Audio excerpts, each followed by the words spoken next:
আসসালামু আলাইকুম ওয়া রাহমাতুল্লাহি ওয়া বারাকাতুহু। সুপ্রিয় দর্শক, আজকে আমি আপনাদেরকে গুরুত্বপূর্ণ কিছু আমল শেয়ার করব ইনশাআল্লাহ। অনেকেই আমার কাছে বিভিন্ন উপায়ে জানতে চেয়েছেন, হুজুর এমন কিছু আমল বলে দিন, যে আমল করলে ভালোবাসার মানুষকে কাছে পাওয়া যাবে। অনেকেই বলেন, হুজুর আমার স্বামী আমার উপরে অত্যাচার করে, সে আমাকে কোনোভাবেই ভালোবাসে না, সে খুব বিরুদ্ধাচরণ করে। অনেক হুজুরদের কাছে তদবির নিয়েছি, অনেকের কাছে বিভিন্ন সময় তাবিজ নিয়েছি, বিভিন্ন আমল করে আসি, কিন্তু কোনো সফল পাইতেছি না। তা আপনি কিছু আমল বলে দিন, যে আমলগুলো করলে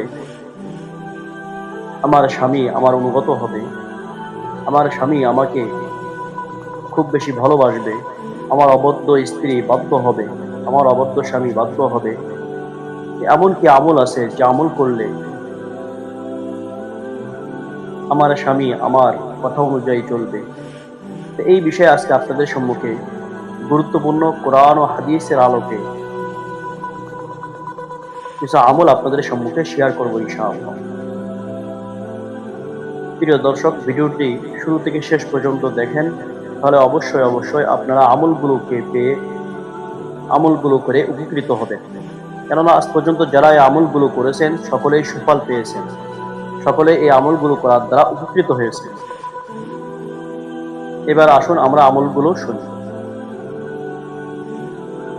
ভালোবাসা বৃদ্ধির প্রথম আমল, পরস্পর সালাম বিনিময় করা। আপনার স্বামী যখনই ঘরে প্রবেশ করবে তখনই আপনি সালাম দিবেন। কেননা হুজুর আকরাম সাল্লাল্লাহু আলাইহি ওয়াসাল্লাম বলছেন, আমি কি তোমাদেরকে এমন একটি কাজ বলে দিব যা করলে তোমাদের পরস্পরকে ভালোবাসবে? তোমরা নিজেদের মধ্যে সালামের প্রসার ঘটাও। সুনানে মুসলিম হাদিস নম্বর 54। এই জন্য আল্লাহ রসুল বলছেন, সালাম বিনিময়ের মাধ্যমে ভালোবাসা বৃদ্ধি পায়।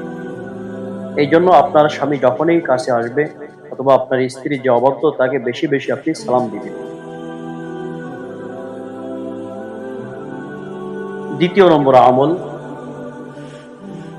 একে অপরকে জানিয়ে দেওয়া যে আপনি তাকে ভালোবাসেন। আল্লাহ রসুল বলেন, যখন তোমাদের কেউ তাকে অপরকে ভালোবাসে আল্লাহর জন্য, তখন সে যেন তাকে জানিয়ে দেয় সে তাকে ভালোবাসে।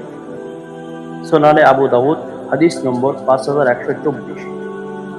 ভালোবাসা বৃদ্ধির তৃতীয় নম্বর আমল, হাদিয়া বিনিময় করা। যা কাম সাল্লাল্লাহু আলাইহি ওয়াসাল্লাম বলছেন, তোমরা পরস্পরকে উপহার দাও, একে অপরকে হাদিয়া দাও। আপনি যদিও আপনার ইনকাম নাই, তারপরেও আপনি সামান্য কিছু হোক, অল্প কিছু হোক, আপনি আপনার প্রেমস্পদ স্বামীকে অথবা আপনার প্রিয়জনকে আপনি হাদিয়া দিবেন, কোনো উপঢৌকন দিবেন, উপহার দিবেন, তাতে ভালোবাসা বৃদ্ধি পাবে। আল আদাবুল মুফরাদ হাদিস নম্বর 594 নম্বর হাদিসের মধ্যে এটি বর্ণিত আছে।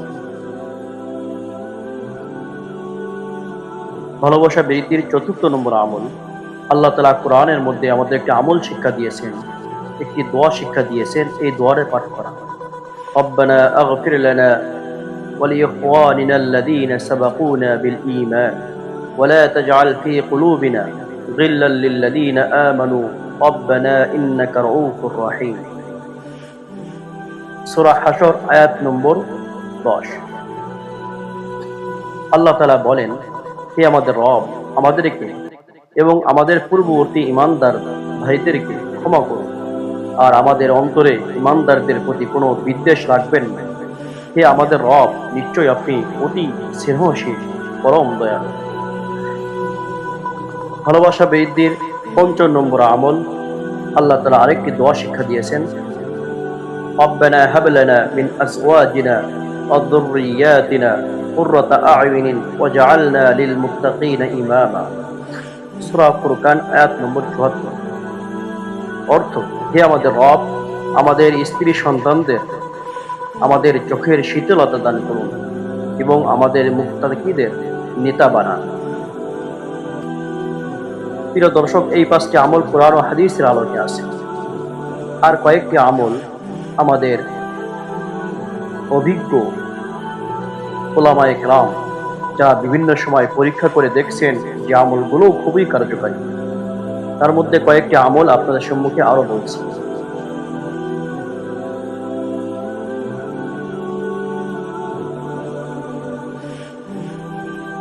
ভালোবাসা বৃদ্ধির ৬ষ্ঠ নম্বর আমল সূরা বাকারা ১৬৫ নম্বর আয়াতটা আমি পাঠ করছি। ওয়ামিনান নাস মান ইয়াত্তাখিযু মিন দুনিল্লাহি আনদাদান ইউহিব্বুনাহুম কাহুব্বিল্লাহ ওয়াল্লাযীনা আমানু আশাদ্দু হুব্বান লিল্লাহ ওয়ালাউ ইয়ারাল্লাযীনা যালামু ইয ইয়ারাউনাল আযাব আন্নাল কুওয়াতা লিল্লাহি জামিআ ওয়া আন্নাল্লাহা শাদীদুল আযাব।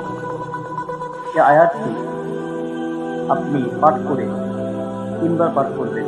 পাঠখানে করে মিষ্টান্ন দ্রব্যের উপরে ফু দিয়ে সেই খাদ্য দ্রব্য আপনার স্বামী অথবা আপনার অবদ্ধ স্ত্রীকে খাওয়াবেন, ইনশাআল্লাহ সফল পাবেন। ৭ম নম্বর আমল সূরা মায়েদার ৫৪ নম্বর আয়াত, ইউহিব্বুহুম ওয়া ইউহিব্বুনাহু আযিল্লাতুন আলাল মুমিনিন আইজ্জাতুন আলাল কাফিরিন। এই আয়াতটি ১১ বার পাঠ করবেন। পাঠ করে মিষ্টান্ন দ্রব্যের উপরে ফু দিবেন অথবা কোনো খাদ্য দ্রব্যের উপরে ফু দিবেন। ফু দিয়ে যাকে আপনি কাছে পেতে চান আপনার প্রিয়জনকে খাওয়াই দিন, ইনশাআল্লাহ সে অতি দ্রুত আপনার বাধ্য হবে। প্রিয় দর্শক, এই আমলগুলো কষ্টসাধ্য ব্যাপার। যদি আপনারা সহজে আপনার প্রেম আশপাশকে, আপনার স্বামীকে অথবা আপনার অবদ্ধ স্ত্রীকে যদি বাধ্য করতে চান, তাহলে আমাদের কাছে খুবই পরীক্ষিত কার্যকারী তদবির আছে। যে তদবিরকে যদি আপনি নেন, গ্রহণ করে আপনার কাছে রাখেন অথবা সেই অনুযায়ী যদি আপনি আমল করেন, সেই অনুযায়ী যদি আপনি করেন, তো অবশ্যই আপনার স্বামী বাধ্যগত হবে, আপনার অবদ্ধ স্ত্রী বাধ্যগত হবে, আপনার প্রিয়জন যাকে আপনি কাছে পেতে চান সে অবশ্যই আপনার কাছে আসবে। এই জন্য আপনারা স্ক্রিনে দেওয়া নম্বরে যোগাযোগ করবেন 01703225559। আমি আবারও বলছি 01703225559। এই নম্বরে যোগাযোগ করবেন। যোগাযোগ করলে ইনশাআল্লাহ আপনাদের কাছে ওই আমলটি, ওই তদবিরটি পৌঁছায় দেওয়া হবে। ওই তদবিরটি যদি আপনি কাছে রাখেন অবশ্যই সুফল পাবেন ইনশাআল্লাহ। ভিডিওটি ভালো লাগলে শেয়ার করুন এবং এই চ্যানেলটি সাবস্ক্রাইব করুন। এই জাতীয় আরও নিত্য নতুন ভিডিও পাওয়ার জন্য চ্যানেলটি অবশ্যই সাবস্ক্রাইব করুন।